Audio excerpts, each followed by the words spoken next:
भारतीय संस्कृति के संवाहक महर्षि वाल्मीकि डॉक्टर देव नारायण पाठक, सहायक क्षेत्रीय निदेशक इग्नू क्षेत्रीय केंद्र अहमदाबाद ने महर्षि वाल्मीकि जयंती समारोह के अवसर पर बताया कि भारतीय संस्कृति के संवाहक महर्षि वाल्मीकि हैं। काव्य तरु पर आरूढ़ होकर जिस प्राचेतस ब्रह्मविद आदि कवि महर्षि वाल्मीकि रूप कोकिल ने राम इन मधुराक्षरों के रटन से साहित्य जगत को अनुगुंजित किया। वाल्मीकि रामायण के उत्तरकांड में महर्षि वाल्मीकि को प्रचेता का दशम पुत्र स्वीकार किया गया है। वह समस्त विद्याओं में निपुण और एक ब्रह्मनिष्ठ महर्षि थे।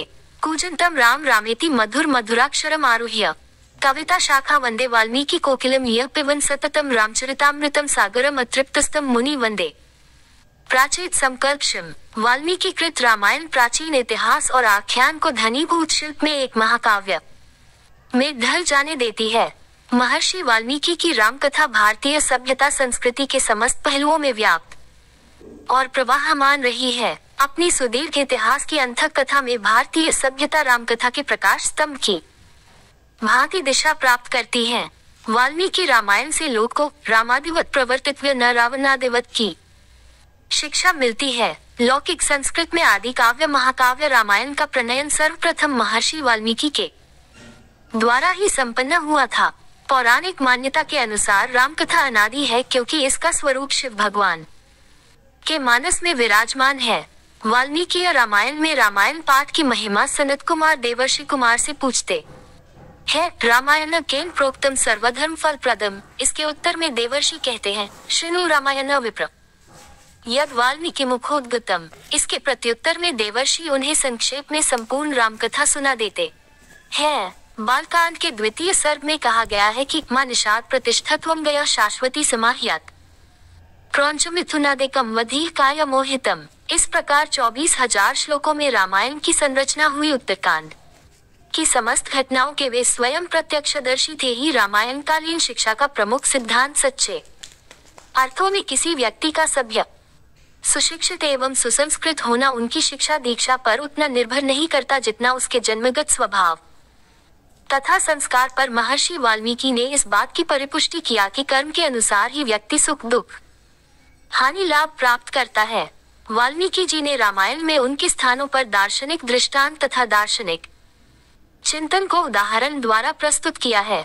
महर्षि वाल्मीकि का मूल तत्व पवित्र दार्शनिकता के साथ कांता सम्मित्योपदेश को अपनाकर श्री राम मंत्र का अनुसरण करके रामचरित का दर्शन करना महर्षि वाल्मीकि की शुद्ध पवित्र सात्विकता एवं महत्ता में ही उनकी तपस्या का हेतु है।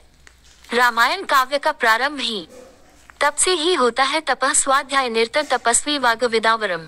वाल्मीकि का ऐतिहासिक महत्व 1 या 2,000 वर्षों का नहीं अपितु अरबों वर्षों के इस इतिहास को क्या विकास की कसौटी में कसा जा सकता है। यह प्रश्न केवल एक व्यक्ति विशेष के रूप में नहीं बल्कि इस विस्तृत एवं व्यापक समाज में रामायण महाभारत का महत्व युगों युगों से चला आ रहा है। साथ ही यह धर्म अर्थ मोक्ष परलोक की सुख की प्राप्ति में लाभदायक भी सिद्ध हुआ है। धर्मार्थ काम मोक्षानामुपदेश समन्वितम पूर्वकृत कथायुक्तम इतिहासम प्रचक्षते। रामायण में न केवल संस्कृत भाषा का अपितु विश्व की समस्त भाषाओं का प्रथम महाकाव्य है। भाव भाषा शैली समस्त दृष्टि से एक विलक्षण महाकाव्य है। रामायण की कथा में श्रृंगार शांत करुण भक्ति वात्सल्य समस्त रसों का यथोचित प्रयोग किया गया है। रामायण की मानव संस्कृति साहित्य एवं भारत की विभिन्न संस्कृतियों में स्पष्ट प्रभाव देखा जाता है। महाकवि कालिदास एवं भवभूति लोक भाषा के कवि गोस्वामी तुलसीदास की कृतियों में भी रामायण का प्रभाव दृष्टिगोचर होता है। निसंदेह रामायण संस्कृत भाषा का नहीं अपितु भारतीय संस्कृति का अनूठा ग्रंथ है। महर्षि वाल्मीकि धर्म का पालन करते हुए मानव स्वार्थ से परमार्थ को श्रेष्ठ समझते हुए लोक कल्याण की साधना में रत रहते हैं।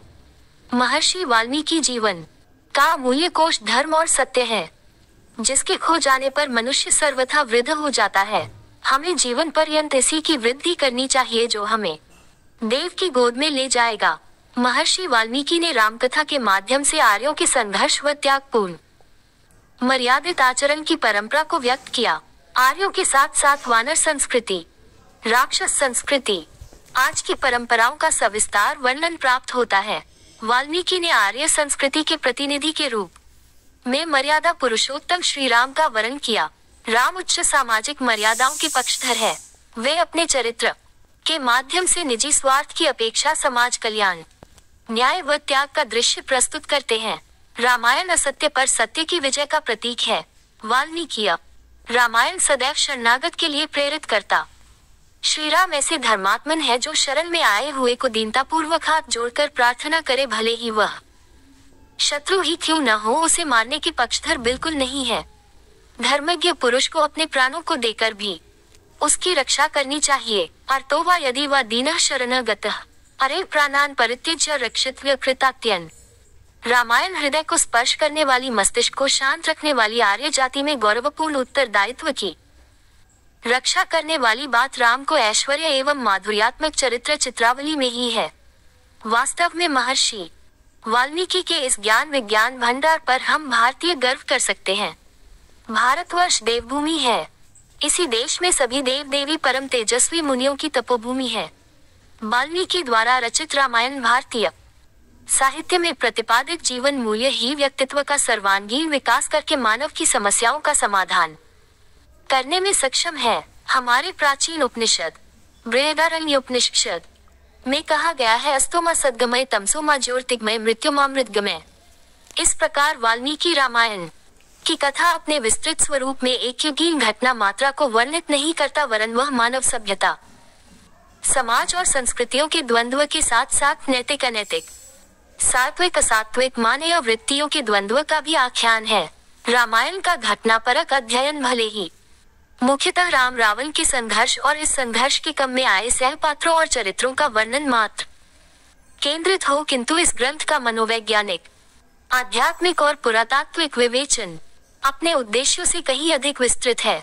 महाकवि वाल्मीकि ने केवल एक उदात्त चरित्र का ही सृजन नहीं किया, अपितु संपूर्ण संसार के लिए एक आदर्श जीवन बिताने का पथ प्रदर्शन किया है। इसलिए युगों युगों से रामायण से प्रभावित होकर विविध काव्य रूपों में रामपरक काव्य रचना होती रहती है। समाचार व विज्ञापन